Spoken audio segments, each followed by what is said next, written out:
Bom, então novamente boa noite. A gente dá então início a esse grupo de estudos que foi iniciado então a partir de uma demanda coletiva e que 2 semanas atrás teve o seu primeiro encontro com a fala do Ângelo Ferro a respeito da história da psicanálise. E na data de hoje a gente vai discutir um pouco sobre o Seminário 1 de Jacques Lacan, que é um texto estabelecido pelo Jacques Lamillet. E esse Seminário 1 tem o nome de Os Escritos Técnicos de Freud. Se vocês quiserem fazer qualquer tipo de intervenção, na verdade, fiquem à vontade a qualquer momento. Aí vocês, por favor, desmutem o microfone e façam as falas de vocês.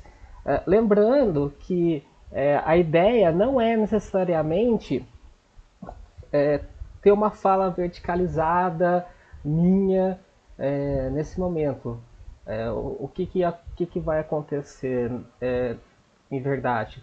É mais uma condução dessa, dessa leitura.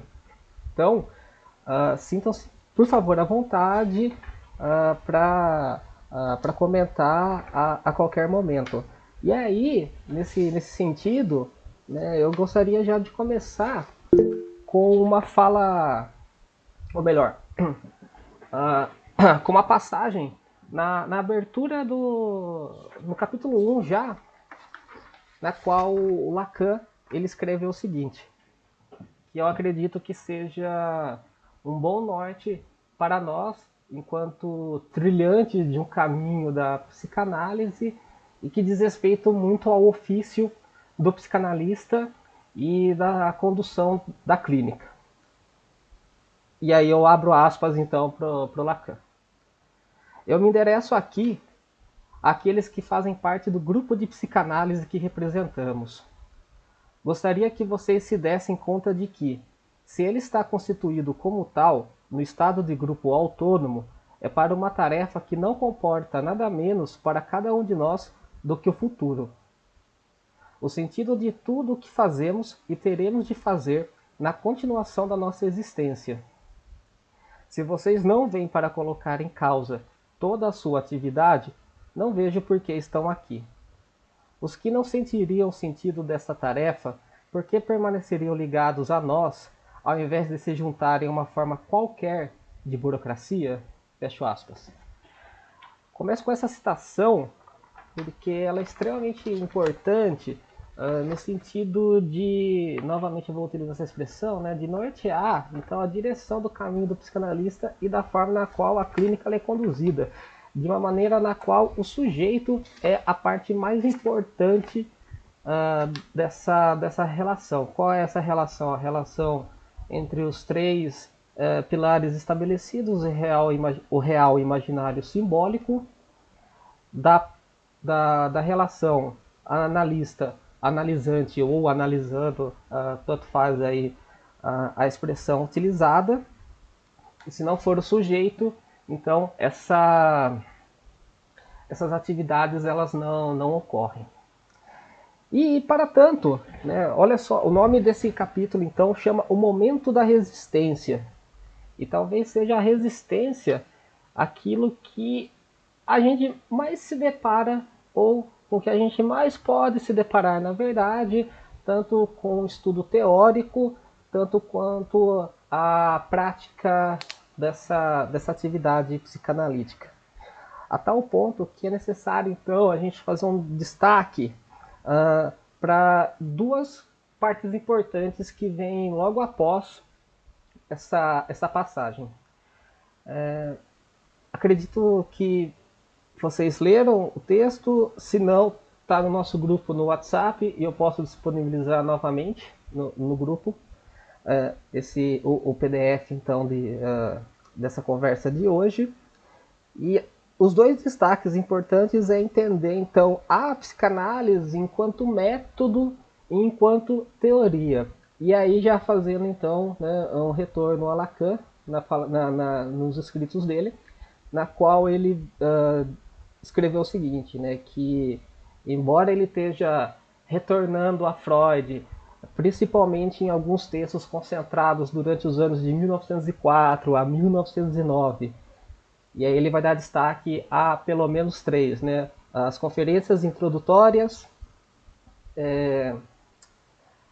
estudo sobre a histeria e a interpretação dos sonhos, na qual ele escreveu que, embora ele entenda que a psicanálise então ela é tanto um método quanto uma teoria, e ele vai resgatar e ele vai fazer um retorno a Freud para essa afirmação, não é necessariamente o objetivo de Freud, então, nesse momento,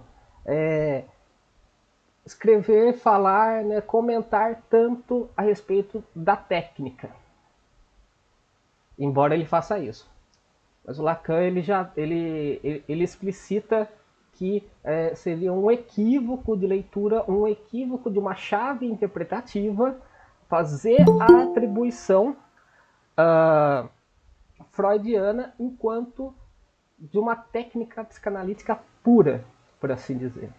Embora, novamente, o Freud ele tenha desenvolvido uma técnica, mas nesse período de 1904 a 1909 não é o objetivo delimitante do trabalho.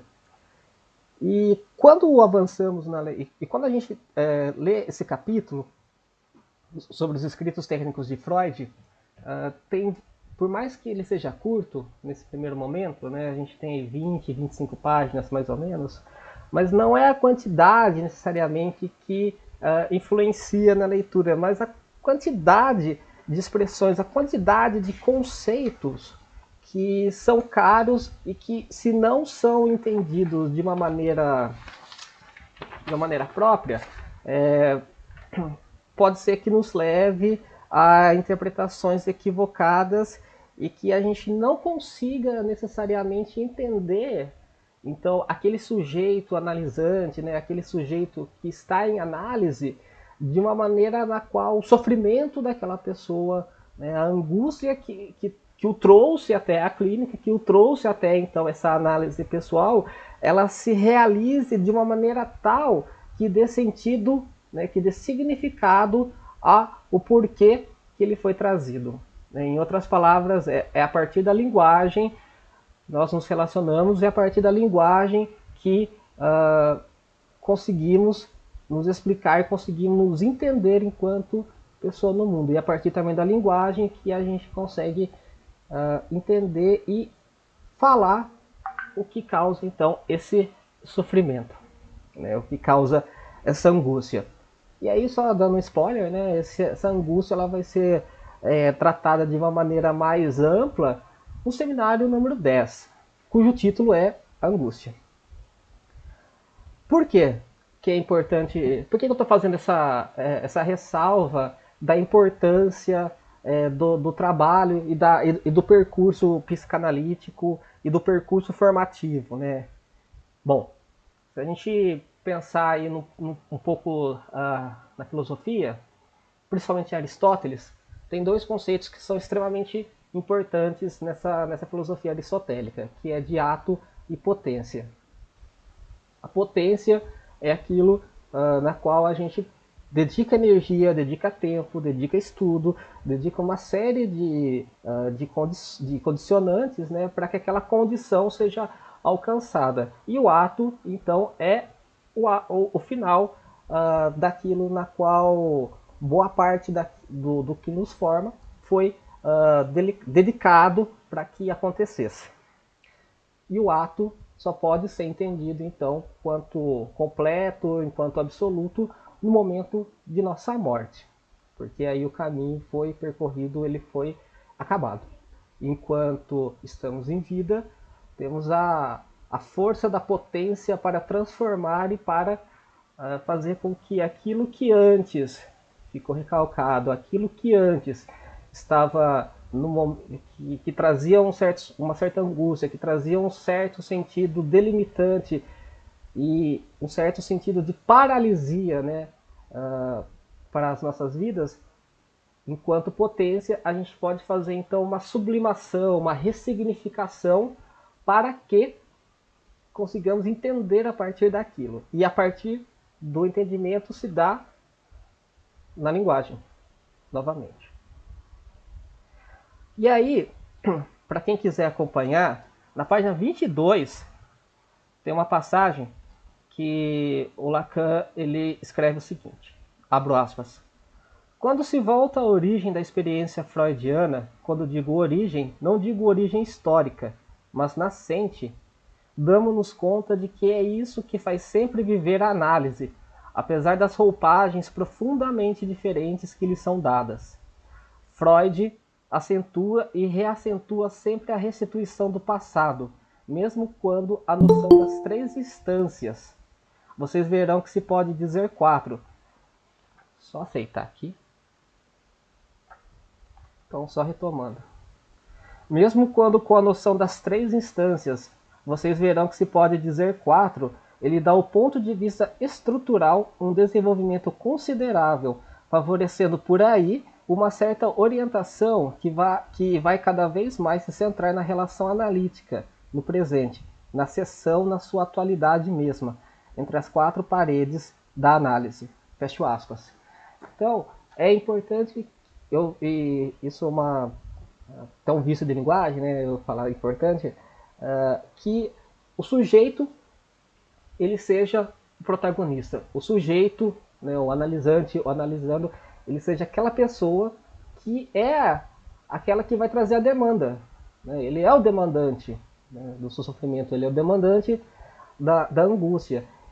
E para entender essa angústia que fez com que aquela pessoa saísse de uma determinada condição e fosse então a, aquela estrutura física que podemos denominar enquanto clínica, só é possível entendê-lo a partir do momento então que a gente consegue escutar, fazer uma escuta daquilo que tá sendo formulado. E mais importante ainda nessa escuta, não é necessariamente a palavra, não é necessariamente a ortografia dada, mas a semântica que o sujeito expressa. O que significa? Significa que mais importante do que a maneira com qual ele fala é o que ele fala. Né? E aí a gente tem uma outra coisa que nos é cara, que é aquilo que chamamos de ato falho. Né? Quando a gente quer dizer uma coisa, mas inconscientemente a gente acaba nos referindo a uma outra expressão. Eu vou confessar para vocês que, como essa é a primeira vez que eu estou conversando necessariamente sobre psicanálise, estou um pouquinho nervoso e eu queria saber de vocês como que está sendo até o momento, quais são os apontamentos que vocês fizeram também, alguns feedbacks desses quase 15 minutos aí de fala minha, para a gente ir continuando então nesse primeiro encontro. Por favor.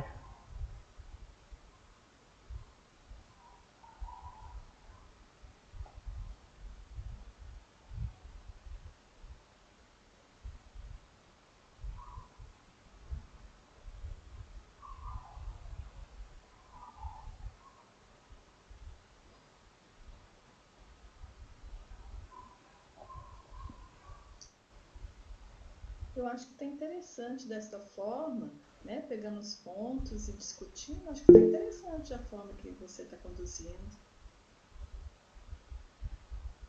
Tá bom. Conseguiram me ouvir? Consegui sim. Ah, Obrigado. sim. Acho que em alguns pontos, né, a gente pode parar assim e pensar. Estou acompanhando aqui, vamos ver. Né? Mas acho que tá bom assim, para mim tá bom. Beleza.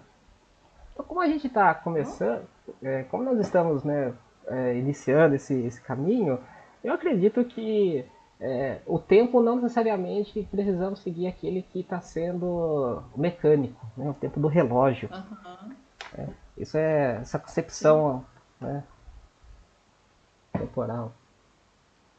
Bom, vamos dar continuidade aqui então. Né?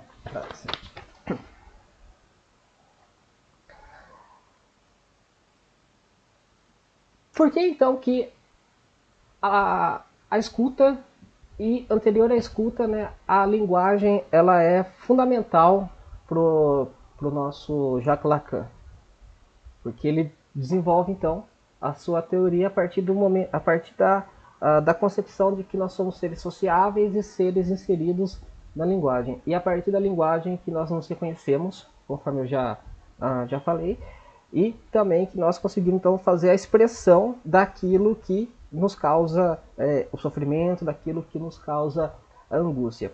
E é importante um apontamento de não romantização, por mais que isso possa parecer explícito, do sofrimento, né? A romantização do sofrimento é uma concepção moderna de que alguém consegue fazer alguma coisa além do que um certo grupo conseguiria, justamente por estar numa condição de sofrimento, por estar numa condição angustiante. E não, né? Não fosse essa angústia, não fosse esse sofrimento, a pessoa ela poderia desenvolver até mais do que necessariamente ela produziu.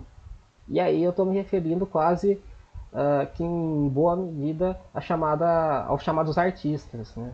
A gente tem aí vários exemplos ao longo da história em que, quando lemos a biografia de alguns, né, ou melhor, da maioria, em determinado momento tem uma certa passagem. Ah, ele estava melancólico, fulano estava depressivo, né? Fulana sofria de histeria ou alguma coisa, né? Não fossem essas condições, né? Não fossem essas marcações aí do sofrer, essas pessoas poderiam desenvolver mais até do que elas fizeram. E é aí que o ponto da profissão do operador da psicanálise ele se insere, né? A partir então de conseguir entender, conseguir ressignificar esse sofrimento para que ele não seja paralisante, mas para que aquele sofrimento ele seja entendido como uma parte da condição, uma parte da constituição da pessoa. E aí tem uma, quando eu me referi uns minutinhos atrás, que a escuta, mais importante do que é falado, é como é falado. Não necessariamente vem de uma maneira tão explícita como eu vou utilizar no exemplo. Eu quero que tudo mude, mas eu não quero mudar.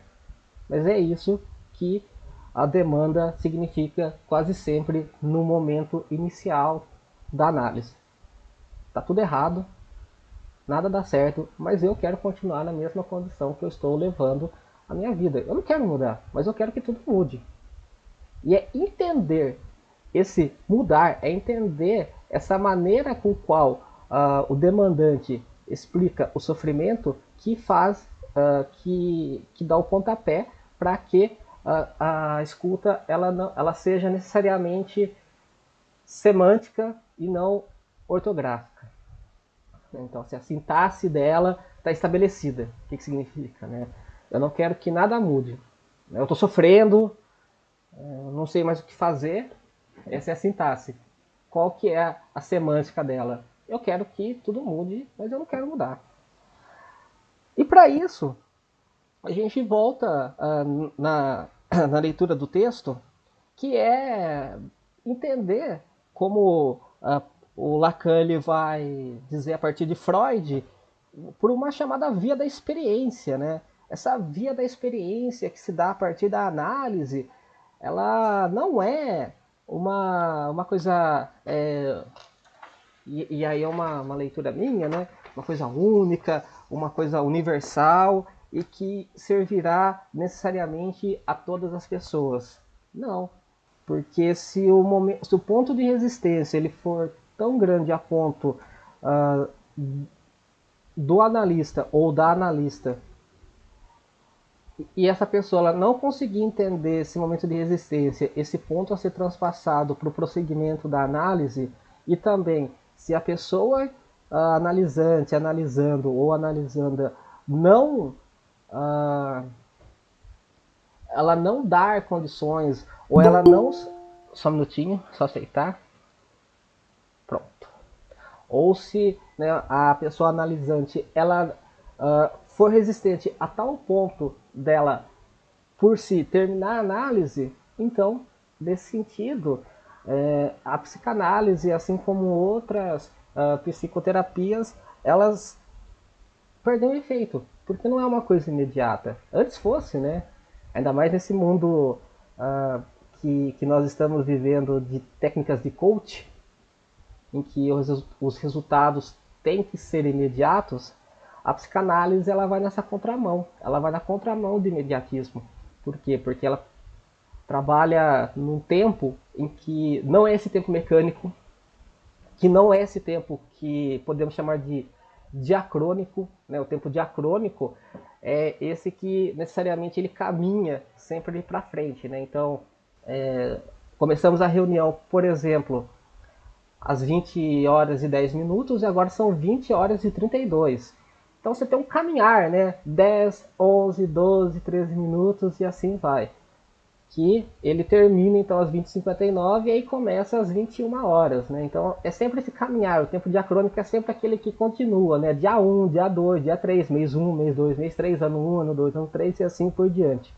E a gente tem uma outra maneira de entender o tempo, que é o chamado tempo sincrônico, né? O sincrônico, então, se a gente, para colocar de uma maneira mais simples, seria o tempo das estações, né? Então, assim, o tempo do fechamento de um ciclo. Então você tem as 4 estações, né, primavera, verão, outono e inverno, que elas estão acontecendo, e no momento em que a última estação termina, você tem um recomeço daquela primeira, né? Então você tem o início de um novo ciclo.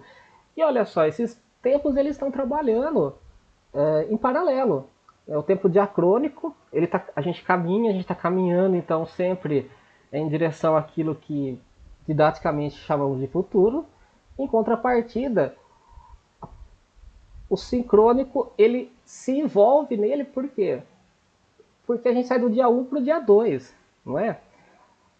Só que o tempo, a maneira com qual a gente entende ele, ele retorna. Então você sai de 23h59, você volta para 0 hora, né? Ou para 24 horas, independente.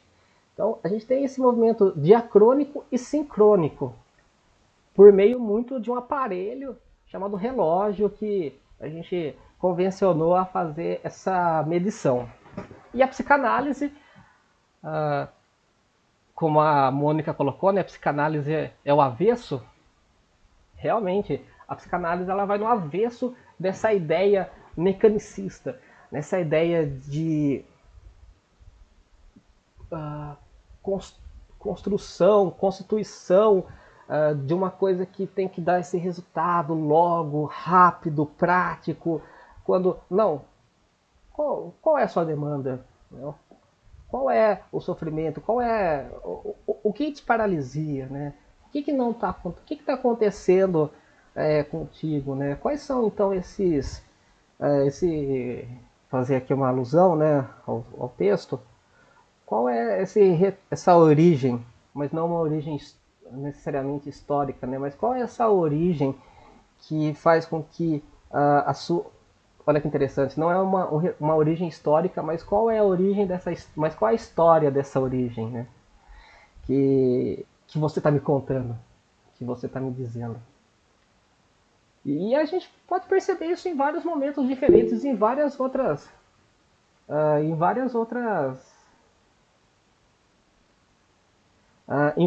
abordagens que em tantas outras formas de se relacionar com as pessoas, né, com os indivíduos e também com as variantes artísticas. Só um minutinho. A Daisy comentou, né? O saber do analisante é o contexto.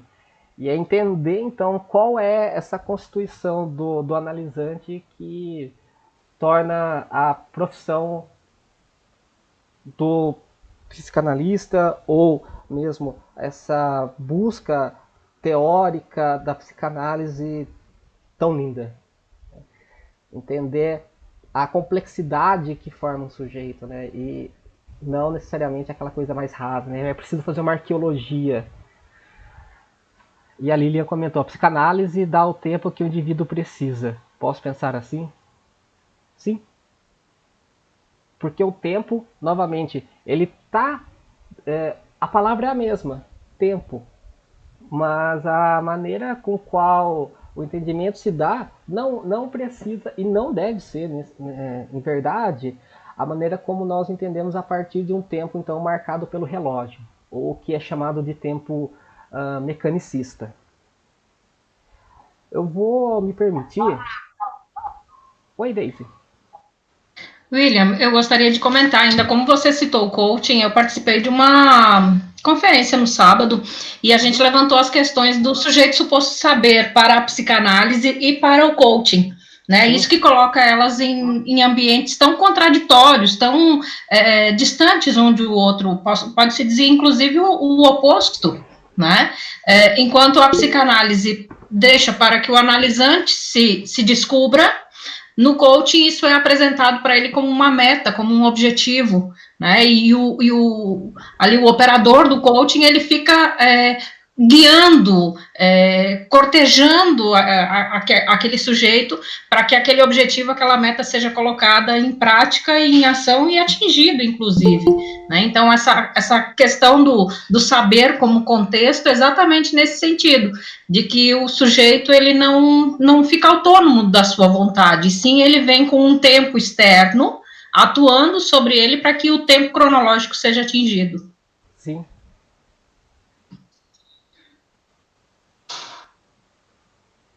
Você vai comentar mais, Daisy? A respeito dessa experiência que você teve? Não, queria só fazer esse comentário dessa oposição para a gente pensar junto com o tempo, né, essas duas posições distintas, opostas, inclusive. Exato. Mais alguém quer fazer alguma intervenção, fazer algum comentário?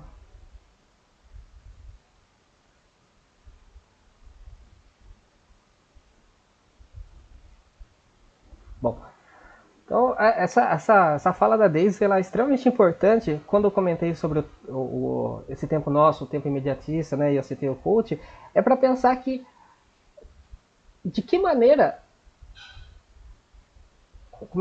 o sofrimento ele é tão presente, ele é marca da nossa posição enquanto sujeito no mundo e a gente quer dar resposta a isso. Né? E quanto que diversas teorias, diversas experiências foram feitas para responder isso de uma maneira ou de outra. E a gente aqui então está tratando a respeito da psicanálise, que a Daisy trouxe um conceito que é importantíssimo, que é esse SSS, né? O sujeito suposto saber. É aquela pessoa que sabe, ou melhor, que não sabe que sabe. E que ela também pode ser entendida como o analisante que leva ao analista e entende o analista enquanto um sujeito de suposto saber. Porque o que ele vai falar geralmente, né? Ah, eu tô sofrendo, né? Por exemplo, eu tô sofrendo de amor e aí eu terminei um relacionamento, eu tô triste, meu emprego não tá mais rendendo tanto quanto renderia, eu tô com um problema familiar. Mas você sabe de tudo isso, né? Você já sabe disso. Não sei, né? Enquanto analista, por exemplo, né? O analista vai falar, não sei, eu não sei porque você não me falou, né? Então esse sujeito suposto saber é interessante porque dá então uma personagem para aquela pessoa que o analisante ele espera que a performance seja regulada a partir da sua fantasia, da fantasia daquela pessoa que vai resolver os seus problemas, quando na verdade o problema, que se a gente utilizar essa expressão aí típica da área de exatas, né? Esse problema ele é compreendido então a partir de uma série de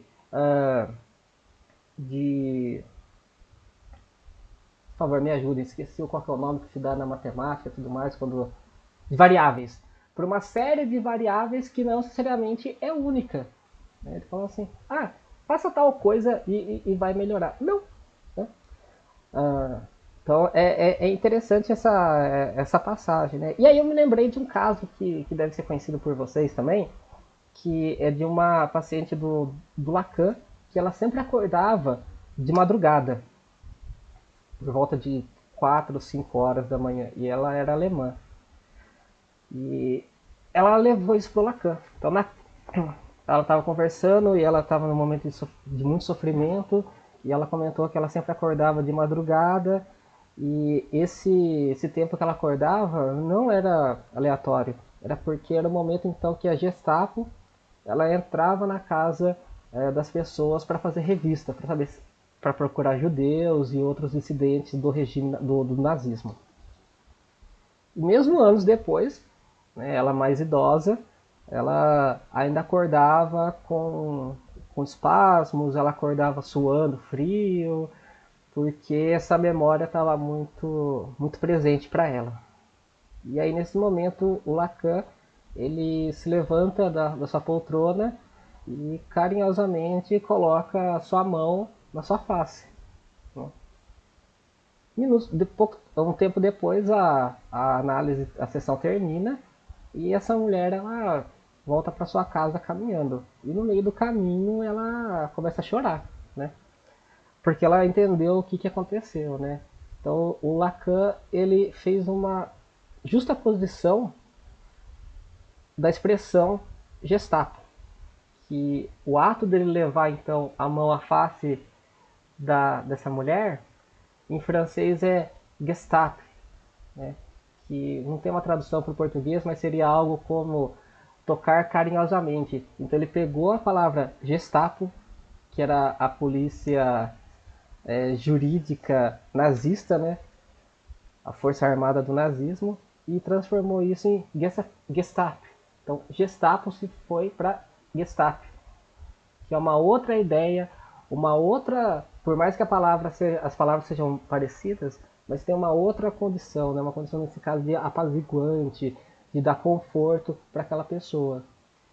E essa para mim é uma das histórias mais lindas da psicanálise, é uma das histórias mais sensacionais que eu já li, que eu já ouvi a respeito de como a prática psicanalítica, de como a escuta ela consegue conduzir o analisante, né, por um caminho que não necessariamente seja de redenção, não é isso, mas um caminho que faz com que ele entenda aquilo que está acontecendo com ele e ao invés de fechar a porta para aquilo que está causando então aquele momento de dor, que ele consiga chamar aquele momento de dor e falar assim, vamos tomar um café?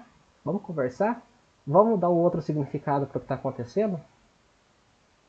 E a partir desse ponto, que necessariamente a gente pode dizer então que a análise ela está surtindo um determinado efeito na pessoa que está em análise. Eu tinha proposto para esse momento de agora basicamente essa fala que eu fiz aqui nesse tempo. E aí eu finalizo e a gente pode conversar, né? Trocando ideias, trocando informações e, né, fazendo esse movimento de transferência, de transmissão da psicanálise entre nós. Obrigado, gente. William, você me ouve? Sim, ouço. Meu nome é Janaína. Oi. Eu queria comentar sobre a importância, né, desse estudo que a gente está fazendo agora, de tudo isso que você nos traz, porque fazer essa transição, sair desse lugar de saber, né, desse lugar do coach, para ir para o lugar do analista, exige que a gente repense, que isso seja o tempo todo colocado, né, que a gente possa discutir isso várias vezes, porque não é uma coisa muito fácil, né? A gente tende a ir para o lugar de saber. Uhum. É uma experiência que nos custa muito estudo, muito investimento e que precisa de ser mantida, né? E espaços como esse que você traz aqui, né? Essa oportunidade que você nos dá de discutir isso novamente, de trazer e enfatizar a importância disso, né?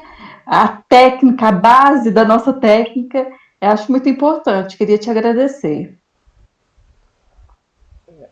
E eu que agradeço o comentário, Janaína. E eu vou discordar de uma parte só da sua fala, que Na verdade, a gente pode trocar essa pessoa do verbo da primeira pessoa do singular para a primeira pessoa do plural. Nosso, nós. Nós estamos aqui, nós estamos organizando. Nesse momento, eu sou apenas a pessoa que está conduzindo essa primeira discussão. Que a gente vai acabar, né, fazendo essa divisão entre nós. Então, assim, o que está acontecendo, na verdade, foi algo que partiu de nós, né? Muito bacana esse grupo nosso, né? Que a gente está inventando aí, né? Sim. Muito bom trocar com vocês. Como eu disse aqui no início, acho que alguém também comentou, estamos todos aprendendo, né? Sim. A Lilian comentou o seguinte: no final, gostaria de ter informações sobre dia e horário dos encontros. No grupo tem muitas informações que estão desencontradas. Grata. Então, Lilian, os encontros eles acontecem às terças-feiras, às 20 horas e não so, quinzenalmente. Então a próxima é daqui 15 dias. Só um minutinho, que dia que vai ser? Dia 28. Então, dia 28, às 20 horas, acontecerá o nosso próximo encontro. Espero ter respondido. Certinho.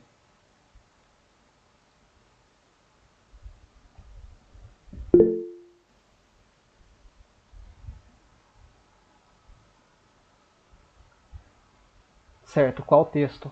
Eu proporia a continuidade do capítulo 2, desculpa, a parte 2 do primeiro capítulo, com o início do capítulo 2. Eu vou disponibilizar depois no grupo, porque esse primeiro chama o seguinte, né, o momento da resistência, aí chama a parte 1, né, introdução aos comentários sobre os escritos técnicos de Freud, que é uma parte mais histórica, uma parte mais de retomada de alguns conceitos, de retomada não, mas de apresentação de alguns conceitos, que é uma coisa mais inicial, e depois as outras, a parte 2 que chama primeiras intervenções sobre a questão da resistência, depois a resistência às defesas, o eu e o outro, introdução à resposta e uma explicação de Jean Hippolyte sobre a Vernunft de Freud, e por fim a análise do discurso, análise do eu.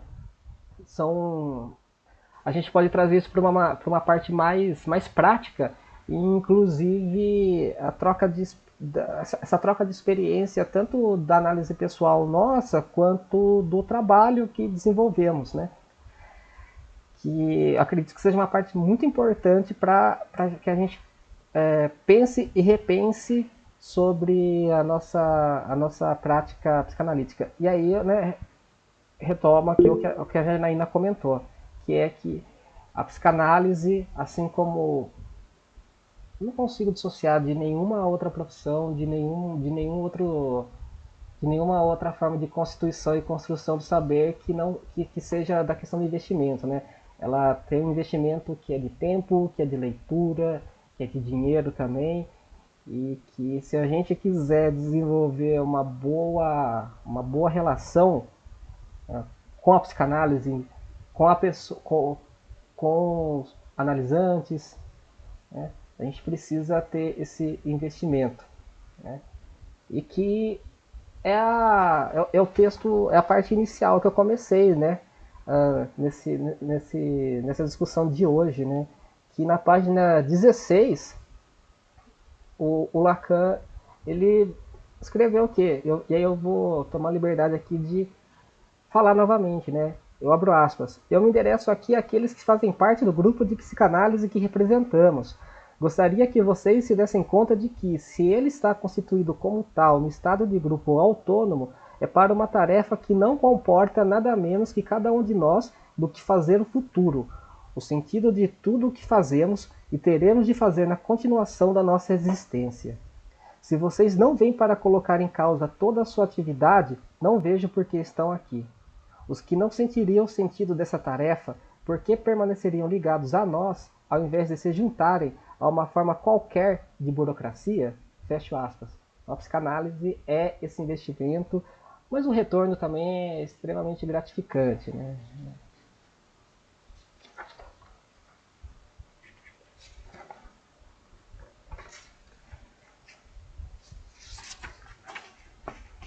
E eu paro de falar um pouco, porque eu falei bastante. Vamos lá.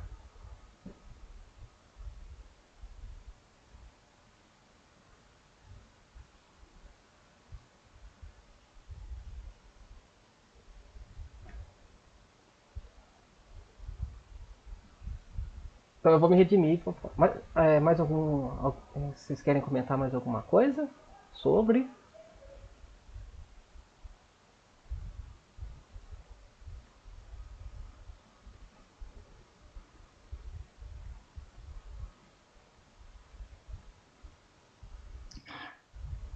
William, você vai disponibilizar o texto no grupo? Isso, eu vou disponibilizar o texto Ah. no grupo e você está ciente que tem um drive também com outros textos? Aquele biblioteca psicanalítica? Não, é um drive. Isso. É? E lá também vai estar disponível. Aí eu vou fazer de duas formas. Eu vou disponibilizar o PDF do seminário inteiro, na íntegra, e Uhum. depois um outro arquivo que é o recorte, né? Só aquilo que é para discussão para daqui 2 semanas, para o dia 28, né? 28. Bacana. Beleza? Beleza. Muito obrigada, viu? Nada. Bom, então eu vou finalizar. Agradeço a presença de vocês. Né? Peço desculpas se de alguma maneira ficou faltando a abordagem de uma maneira mais ampla em relação a algum conceito, em relação a algum significado. E aí a gente pode então fazer o retorno ao que ficou faltando nesse momento no dia 28 e a gente vai, né, acertando, né, fazendo esse aparamento das arestas para que funcione esse momento nosso formativo da melhor maneira possível e que também não fique tão sobrecarregue, que não sobrecarregue a gente a tal ponto de se tornar um fardo. Ok? Só ver aqui, tem alguns comentários.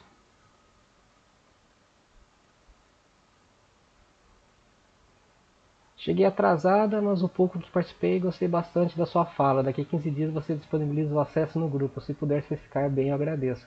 Sim, Lilian. Eu vou disponibilizar depois no grupo, então, todo o material, que é o seminário 1, né, do Lacan, no grupo, para que a leitura seja feita para o dia 28. Certinho, então, gente? Então, Mônica, obrigado. Claro, façamos o retorno quando for necessário. Janaína, Lilian, boa noite. Boa noite a quem participou. Muito obrigado. Tchau, tchau.